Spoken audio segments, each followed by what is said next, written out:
Маған вообще ұнап тұрған жоқ мынау. Не мынау? Перде деген осындай ашық бола ма? Ассаламу алейкум. Алейкум.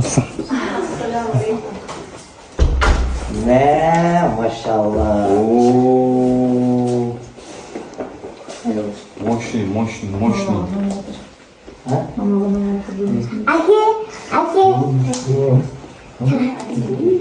Әдемі ғой негізі, тек просто ортасына. Маған вообще ұнап тұрған жоқ. Мен тіктіретін адам бар еді, мынадай болғанда, мынау ортасы ашық. Терезені ашасыз ба?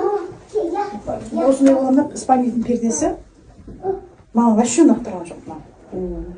Бекер кесіппін елдос мен. Неге? Маған ұнап тұрған жоқ. Мынау біреу ма? Саған ұнап тұр ма? Жоқ, мен енді келіп тұрмын ғой. Кіріп келген адамға білінеді ғой мынау.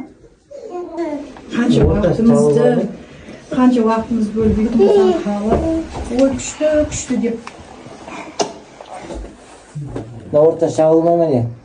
Ол тұра береді ғой, мынаны қарасайшы, мынандай болған екен, мынау. Мынау ортасы. Ортасы ашық болғаны ма? Ортасы бірге болсын деп бердіңіз. Енді перде деген бет төгіліп тұра ғой, ортасы ашық болған. Онша емес тұр.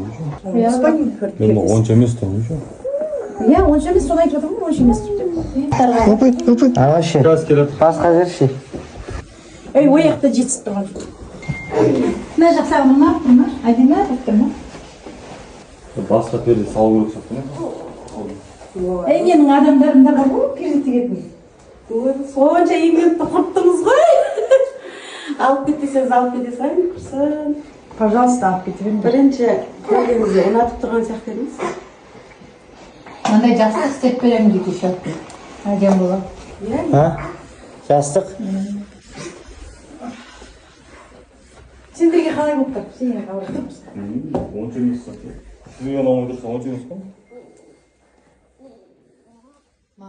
Бұл прям.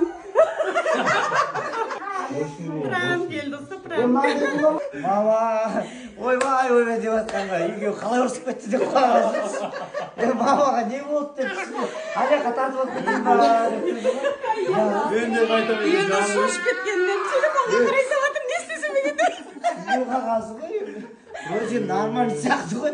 Саған ұнап тұр ма, саған ұнап тұр ма деген. Вроде нормально сияқты ғой. Осының өзін бағана бір дайындалып жатырмыз, не деп айтамыз деді. Жағылып әдеті келгенде айтты деп. Не деп айтса берген. Мынау да бері қызармайды. Сізге ұнамаса болды ғой, сіз ұнамайды. Онша емес қой деп қой.